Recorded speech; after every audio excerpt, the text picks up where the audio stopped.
Waalaikumsalam warahmatullahi wabarakatuh. Okey, baik. Terima kasih Ustaz bersama kita Ustaz pada pagi ini. Dan sihat ya Ustaz?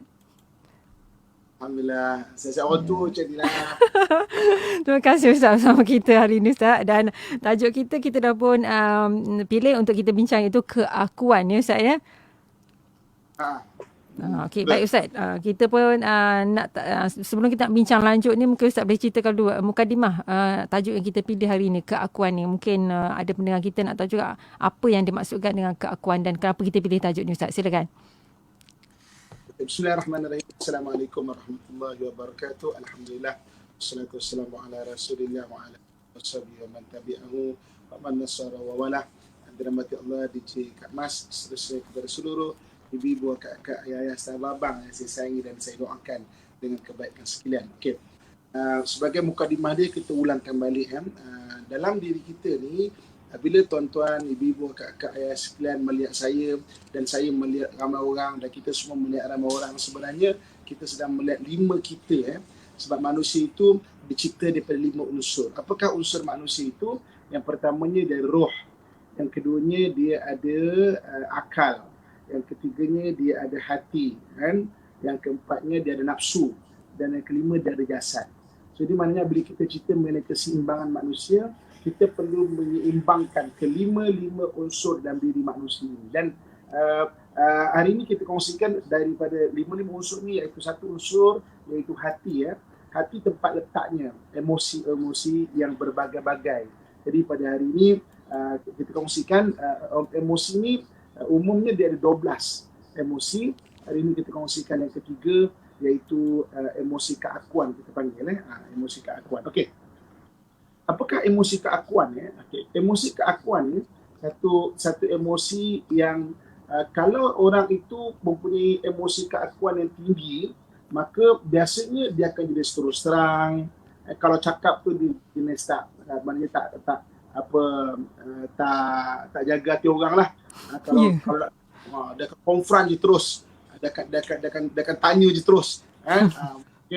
Dan orang-orang macam ini maknanya kurang empati dia, kan? Mana nak, kalau bahasa kita mungkin mulutnya agak longkang kalau okay? Dan itu kalau negative way lah. Kalau positive way-nya terus terang. Dalam hadis kita jumpa bagaimana sebagai tempat Nabi ada sebut mana emosi keakuan yang tinggi ni diperlukan. Contohnya setinggi-tinggi jihad adalah kamu berkata benar di hadapan pemerintah yang zalim. Benda tu orang kalau tak ada emosi keakuan yang tinggi, dia tak boleh. Contoh macam qul haqqa walau kana murran, maka bercakap benar walaupun pahit. Kalau emosi keakuan tak tinggi, tak boleh, susah dia nak bicara mengenai terus terang macam gitu. Itu juga dengan maknanya dalam hadis Nabi sebut man ra'a minkum munkaran, siapa melihat kemungkaran falyughayyiru biyadi, hendaklah dia berubah dengan tangan. Fa illam yastati' fa bilisanih, kalau tak boleh dengan lisan. Dengan lisan perlukan ilmu keakuan yang tinggi.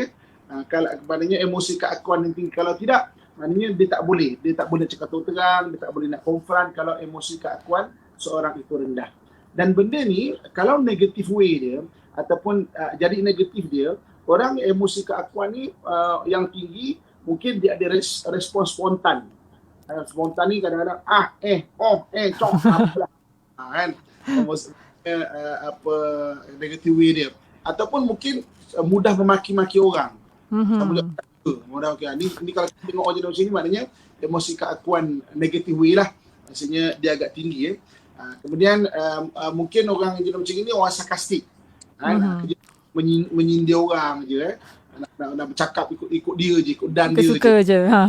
Suka je dia tak jaga hati orang. Dia tak jaga hati orang dan sebagainya. Jadi maknanya bila kita sebut mengenai emosi keakuan ni, maknanya dia ada pro dan kontra dia.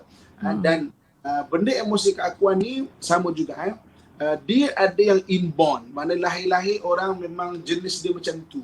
Inborn ni dia bukan keturunan Maksudnya memang dia tu jenis macam itu. Ada orang yang dipanggil terbentuk dengan environmental, terbentuk dengan bagaimana suasana dia dibesarkan. Dia inborn tak macam tu, tapi jenis tengok mak bapak dia macam tu, dia boleh terbentuk macam tu. Tapi maknanya taklah kalau orang inborn, dalam inborn dibesarkan pula dengan situasi keluarga yang memang macam tu, boleh lagi lah. Kan? Maksudnya tapi jenis terang, jenis apa nama apa nak cakap dan sebagainya. Okay. Itu emosi keakuan yang tinggi. Okey. Ibu kakak tuan-tuan muslimin dan muslimat yang saya sayangi dan saya doakan yang kebaikan sekalian. Okey. Jadi dalam sudut emosi keakuan, kalau kita tidak kawal, dan orang tu pula inborn, dia lahir dia ada maksudnya emosi keakuan yang tinggi, maksudnya tunjuk tu emosi keakuan tu tinggi, dan dia tidak dipagari dan diharmonikan dengan ilmu, dengan akhlak, mungkin seseorang itu dia boleh untuk melangkah kepada gangguan kesihatan mental. Okey, sebab itu kadang-kadang emosi-emosi ini, benda-benda emosi ini benda yang kita kena kenal dia, kita kena faham dia dan kita kena tahu kan, maknanya tentang bagaimana dia mempengaruhi cara kita bertindak, cara kita berfikir.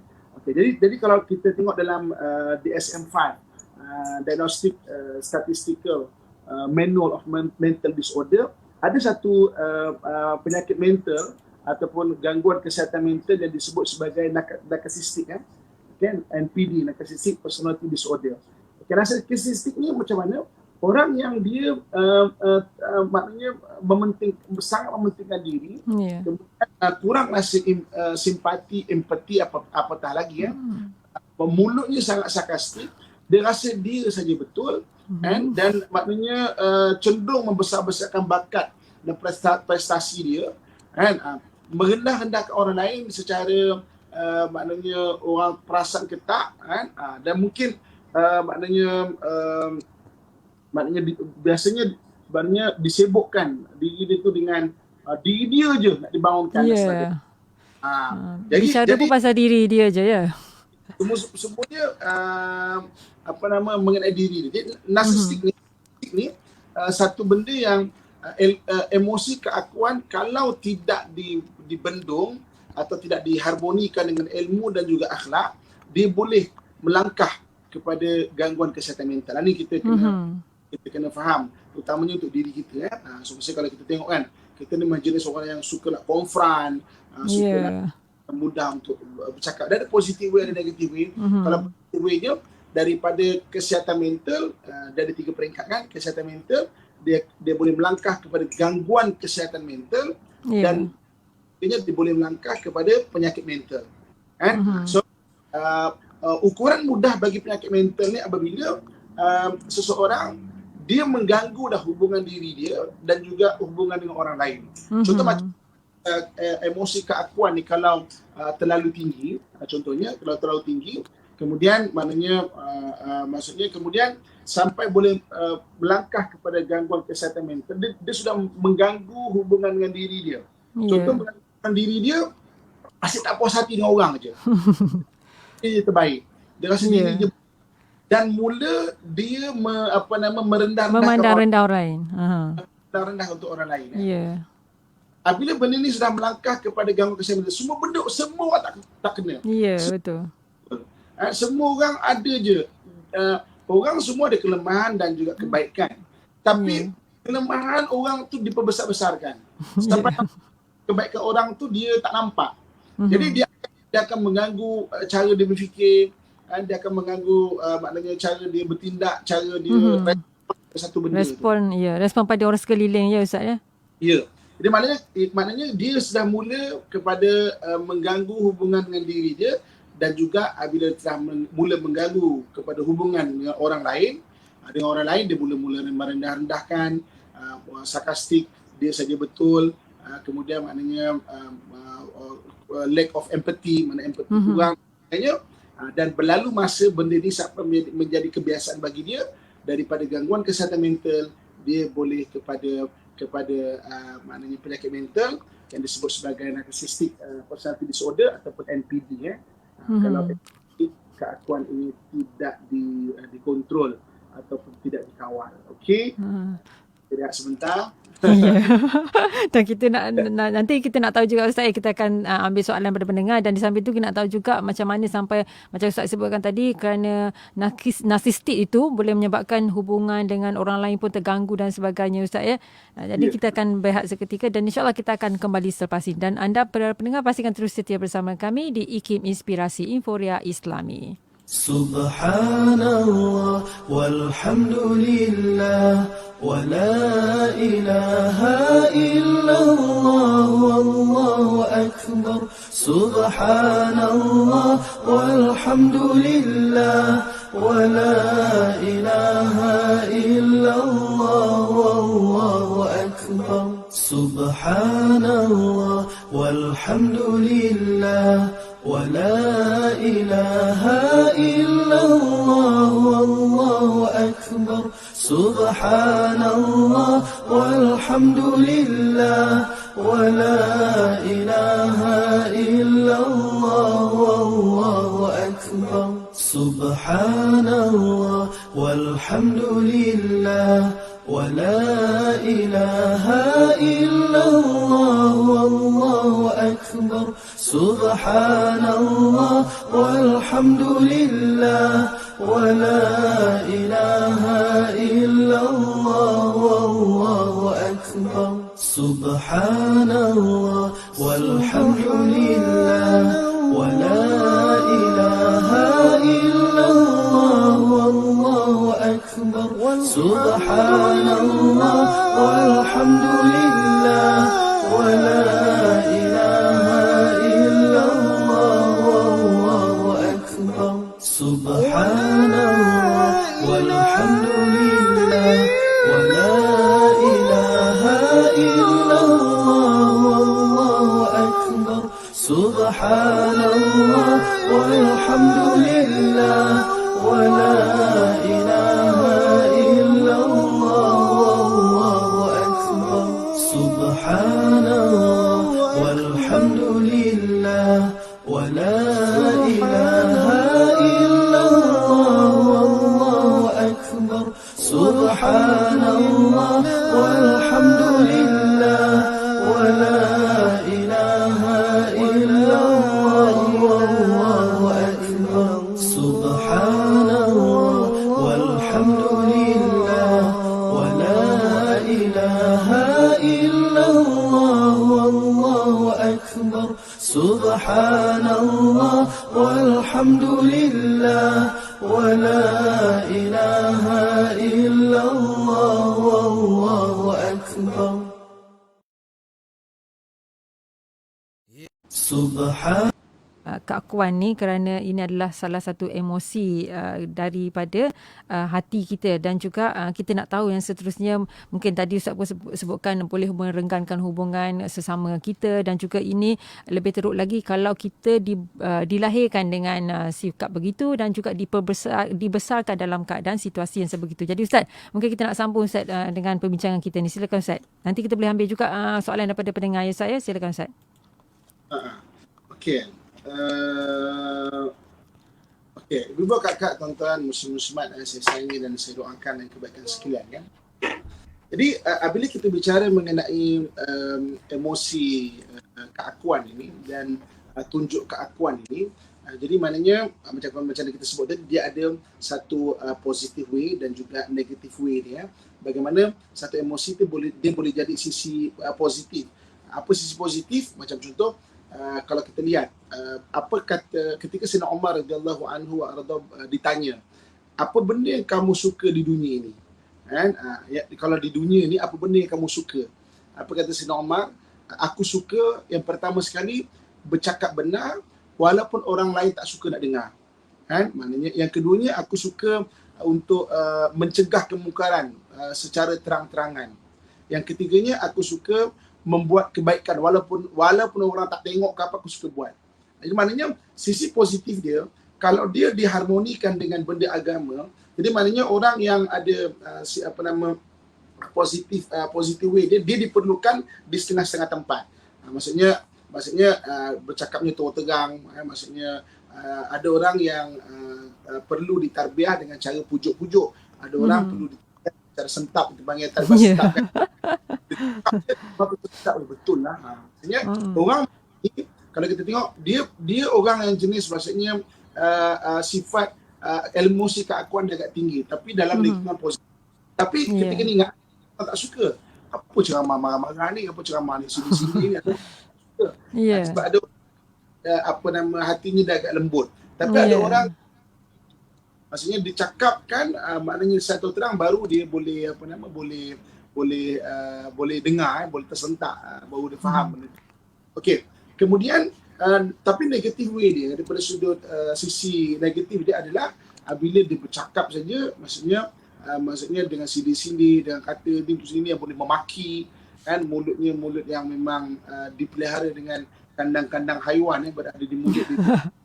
Kalau dia kata dia tak puas hati ke apa semua, maka haiwan-haiwan itu akan terkeluar daripada mulut dia.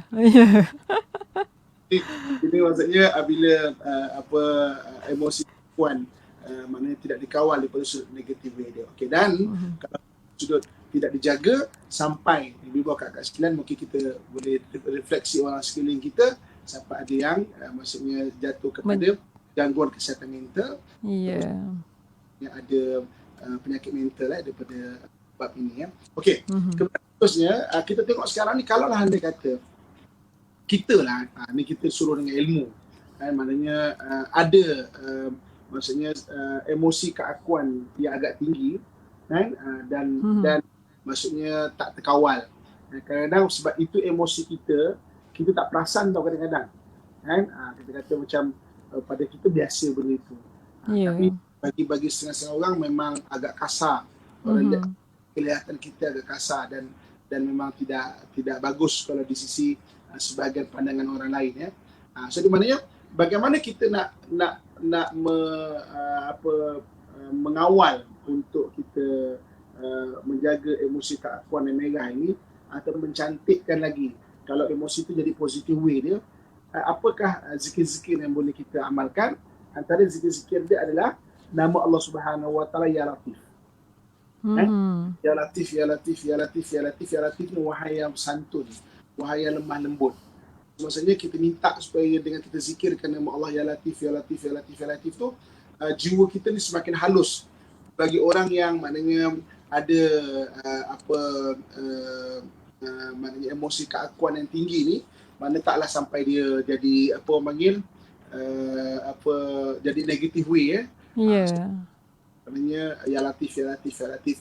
Ada satu zikir kalau kita maknanya boleh amalkan, pun bagus juga, Latifu lam yazal ultuf bina wal muslimin, kan, maknanya wahai Ya Latif, wahai yang lembut yang tidak pernah hilang, maka maknanya lemah lembutkah dengan kami dan wal muslimun, dengan dan seluruh orang Islam sekalian, maknanya. Tapi kalau panjang sangatlah Ustaz, kan. Kita boleh kita panggil, kita boleh amalkan nama Allah Subhanahu Wa Taala dalam Asmaul Husna, iaitu Ya Latif, Ya Latif, Ya Latif, Ya Latif, Ya Latif. Zikirkan banyak-banyak. Orang yang kelebihan orang yang mengamalkan zikir Ya Latif ni, dia maknanya bahasa moden sekarang tone down sikit lah, dia dahkan emosi keakuan dia kalau dia agak tinggi, so kalau kita nak ikut emosi itu kita nak ikut kita je, maka kita akan orang menjauhkan diri, Ustaz, akan lebih menjauhkan diri daripada kita. Tapi Ustaz, kalau macam mana kalau kita tak sedar pun yang kita tu ada sikap keakuan tu, Ustaz, macam mana? Okey, dia benda-benda berkaitan kesedaran ni dia bermula dengan ilmu. Sebab itu habis kita bicara mengenai perkara ini dalam Personal Desire, kan.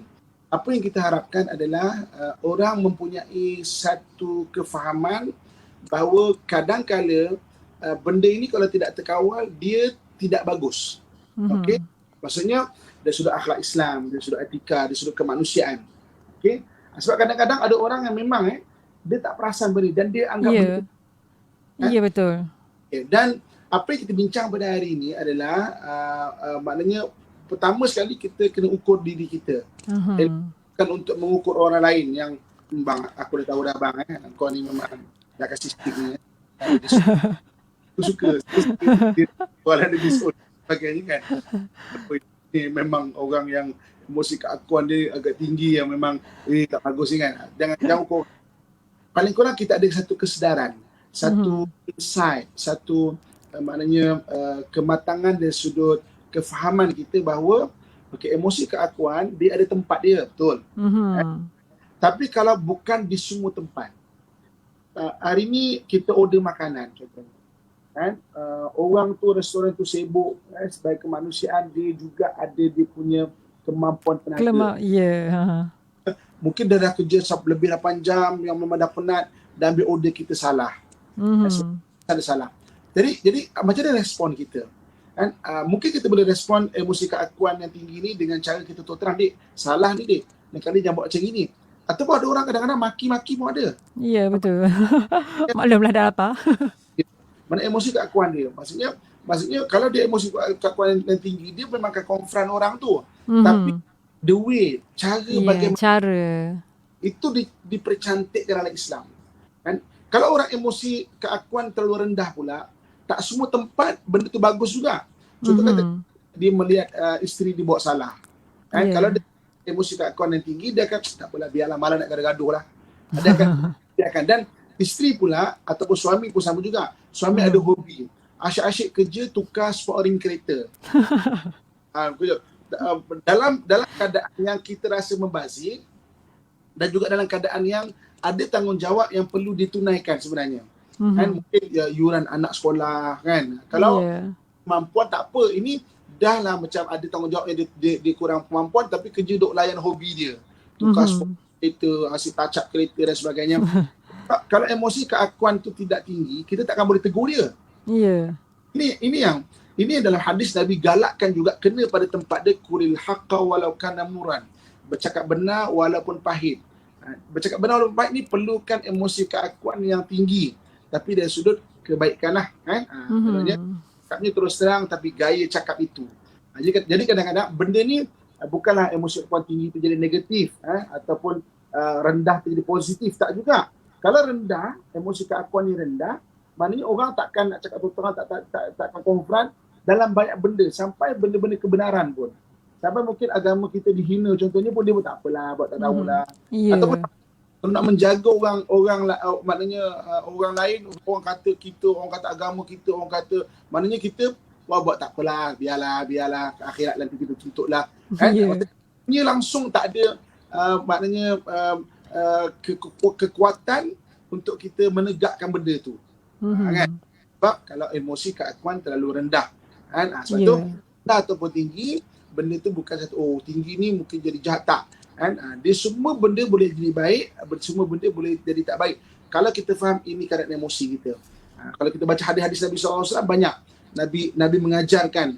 Maksudnya ada tempat yang kita perlu emosi keakuan kita tinggi, bercakap terus terang. Ada tempat yang kita kena tahan.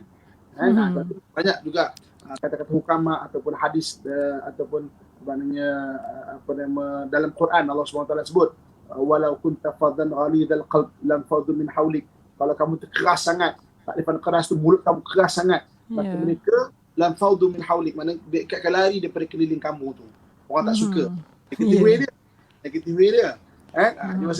Maksudnya kita faham ilmu keakuan ni, kita ukur dengan ilmu diri kita dan juga orang sekeliling kita, kita sampaikan. Sebab bila orang ada ilmu, dia semua bermula dengan ilmu, maka dia ada kesedaran. Kalau tak ada ilmu, dia tak ada kesedaran dan dia anggap diri dia betul aja. Jadi dia anggap benda tu betul aja, takut-takut daripada kesihatan mental, dia melangkah kepada gangguan kesihatan mental. Ini memang sinis, longkang, dia kurang hati, dia memang diri dia saja. Dan takut dia melangkah kepada step yang ketiga, iaitu penyakit mental dalam keadaan dia tak perasan. Ya, betul Ustaz. Itu yang bahayanya juga. Kadang-kadang bila rosak dah hubungan antara dia dengan orang lain kerana orang lain menjauhkan diri, akhirnya dia juga yang menjadi kemurungan dan sebagainya Ustaz. Itu bahaya juga Ustaz. Jadi Ustaz, kita nak raikan juga soalan daripada pendengar ni Ustaz ya. Dari Nur Azura Muhammad Kamil ni Ustaz. Dia tanya macam mana nak tegur je Ustaz kalau ada kawan ataupun saudara yang macam tu. Last kali kita pula terpaksa sabar ataupun nak kena menjauhkan diri. Kadang-kadang terpaksa laser juga, lama-lama kita rasa macam orang tu bagi negative vibes pada kita. Ustaz boleh ni. Okey, kaedah menegur dia ada berbagai-bagai cara. Okey, bila kita sebut mengenai seni dakwah ni kan. Okey. Tapi saya nak kongsikan kita panggil seni yang paling maksudnya tradisional tradisional maksudnya yang keadaan yang biasa dibuat Boleh je kita buat secara sinis ataupun pakai tarbiyah sentap kan. Ya. Ada orang buat tarbiyah sentap kan. Ya, betul Ustaz. Untuk beberapa golongan tak sesuai kepada semua golongan. Sama juga. Lepas tu kita kena kenal mad'u kita. Mad'u ni orang yang kita nak seru pada dakwah tu kan. Ada orang suka. Ada orang kadang tak boleh pergi benda tu Okey. Cara adalah ada tiga step dia untuk menegur ni. Pertama, apa yang kita panggil sebagai membina jembatan. Membina jembatan ni maknanya kita buat baik dengan dia sampai dia rasa kita sebahagian daripada kawan-kawan dia. Okay. Hari ni kita tak pernah bina jembatan. Kita tengok satu orang terus kita nak tegur sound dia, mungkin okey, mungkin tak okey. Tapi ini mana kita buat kawan dia, kita ajak dia berbual, belanja, dia minum sebagainya sampai ada disebut sebagai membina jembatan. Benda yang kedua adalah mencabut akar rosak. Bila dia dah selesa berbualan kita, maka dia akan bercakap benda-benda yang tak betul daripada sisi agama, undang-undang, etika dan sebagainya. Jadi takrifan tak betul tu kita kena jelas.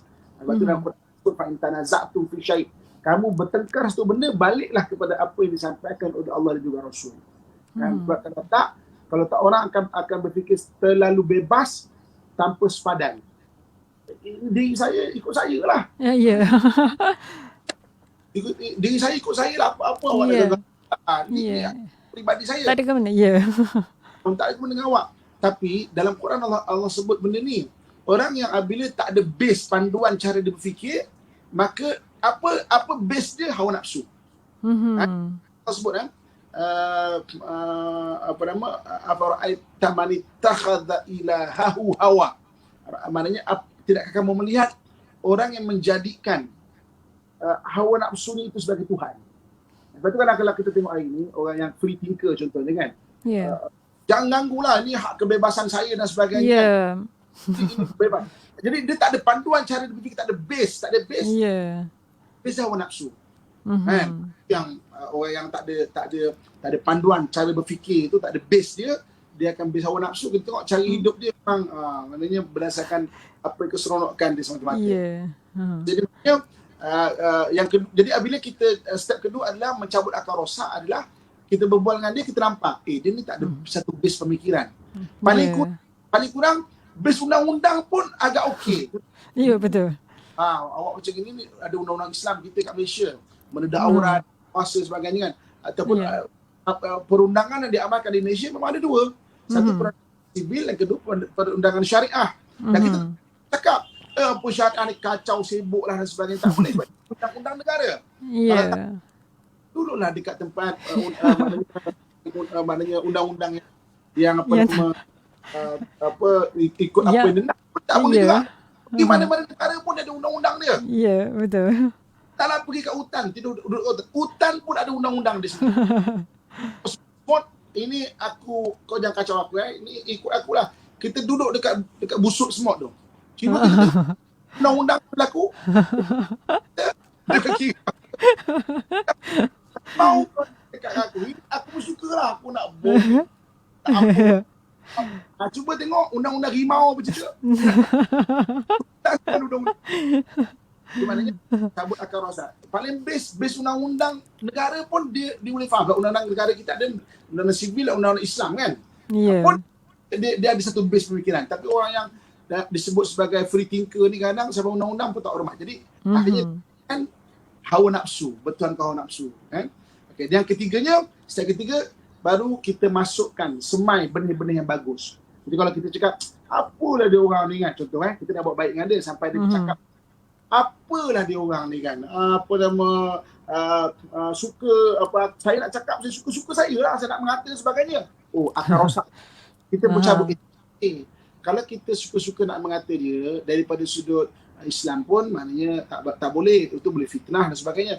Dari sudut undang-undang pun tak boleh. Kan? Kita buat betul orang tu boleh saman kita. Maknanya kita rosak dia dan tanam benih yang betul apa dia.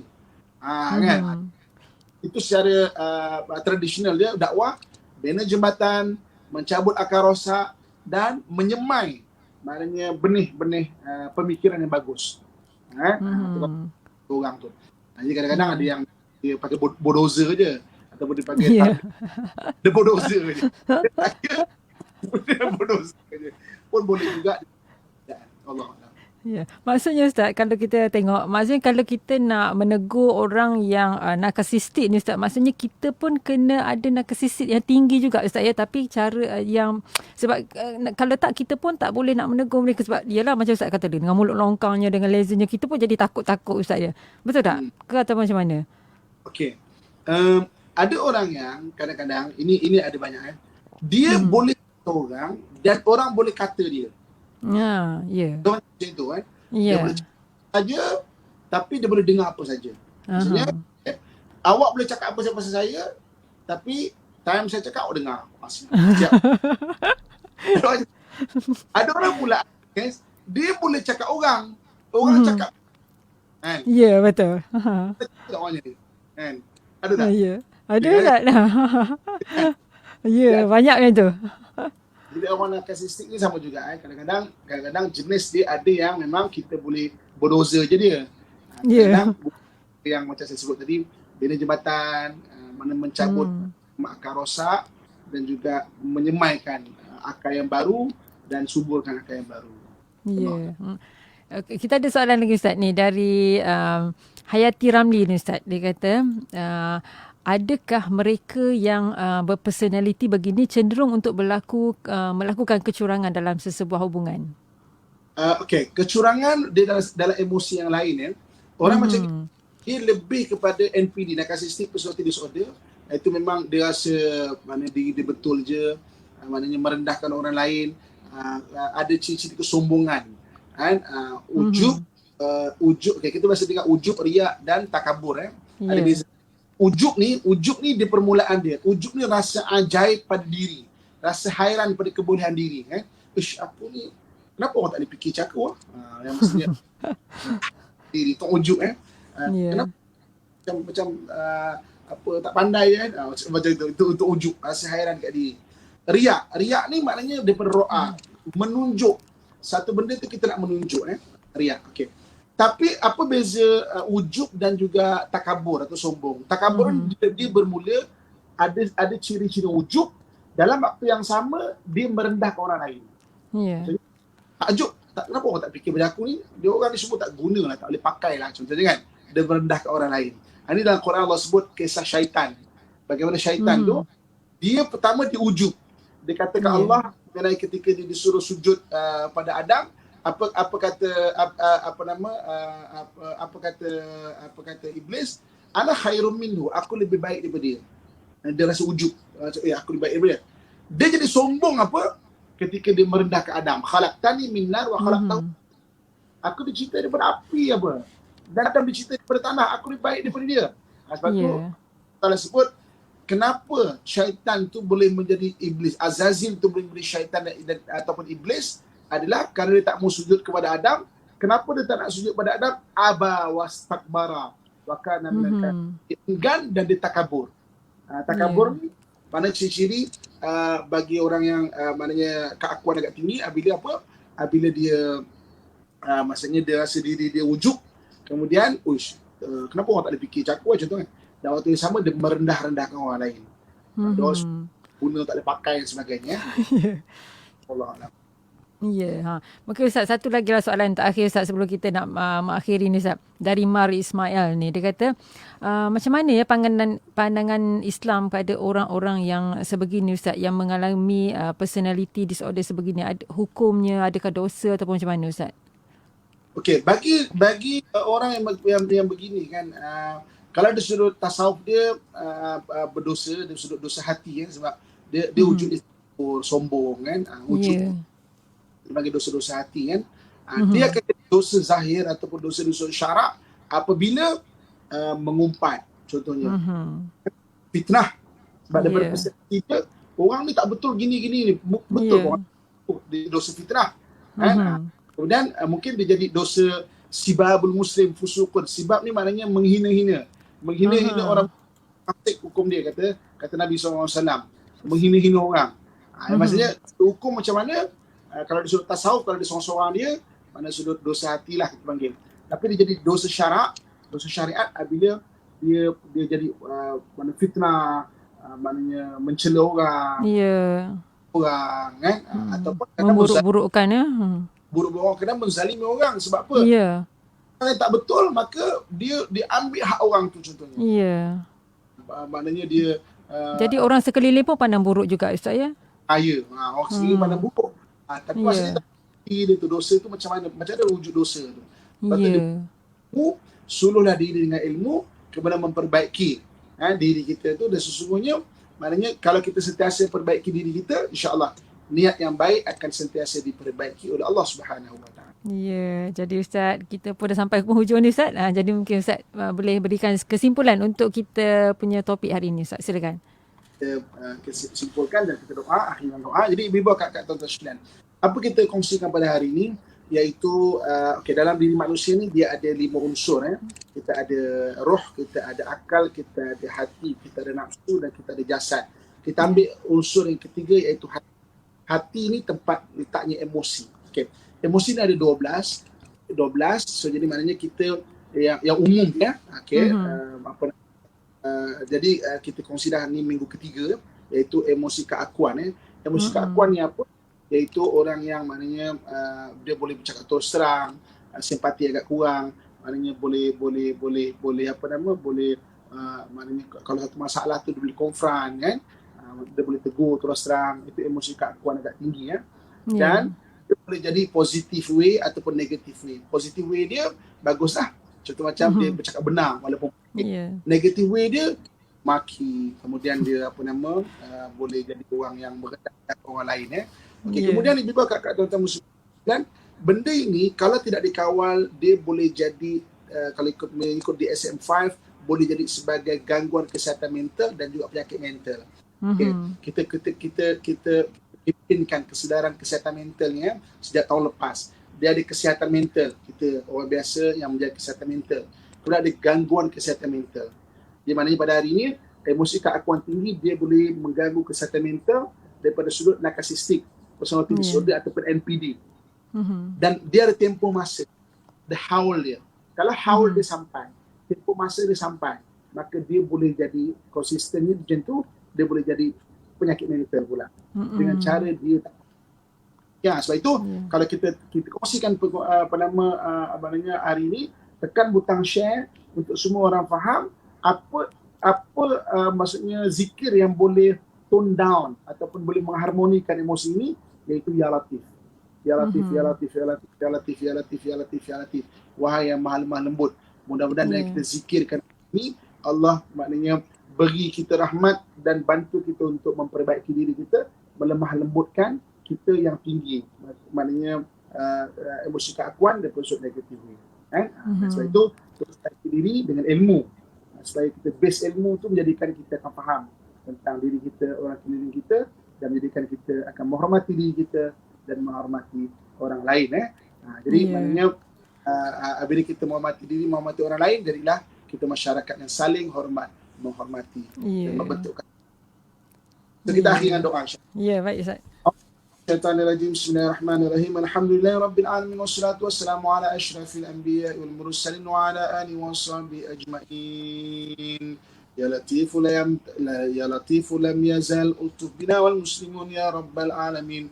Allahumma rabbana atina fid dunya hasanatan wa fil akhirati hasanatan wa qina adzaban nar. وادخلنا الجنة مع الأبرار يا عزيز يا غفار يا رب العالمين. وصلى الله على سيدنا ومولانا محمد وعلى آله وصحبه أجمعين. سبحان ربك رب العزة أما يصفون والسلام على المرسلين الحمد لله رب العالمين. تقبل الله منكم منا ومنكم. ya Okay. karim.